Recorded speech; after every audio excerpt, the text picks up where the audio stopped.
আসসালামু আলাইকুম প্রিয় দর্শক, আজকে 18ই নভেম্বর সোমবার রাতে আইন, বিচার ও সংসদ বিষয়ক মন্ত্রণালয় চাকরিতে প্রবেশের বয়স সর্বোচ্চ 32 বছর করে প্রজ্ঞাপন জারি করেছে।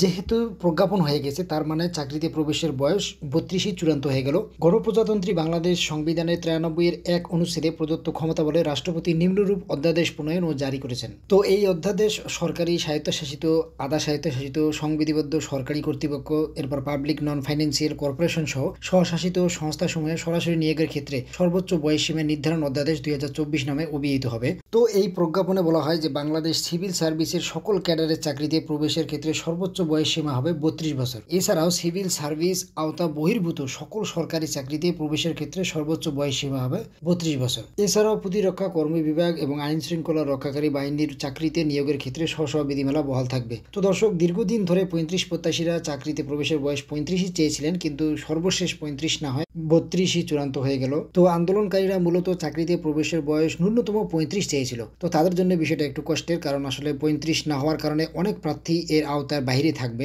কারণ এখন অনেক প্রার্থীর বয়স 33, 34, এমনকি 35-এর কাছাকাছি গিয়ে থেমে আছে। তো তাদের জন্য আসলে এই আন্দোলনটা আসলে কোনো কাজে লাগলো না। তো দর্শক, এই ছিল বয়স নিয়ে সর্বশেষ আপডেট। ধন্যবাদ সবাইকে, ভালো থাকবেন।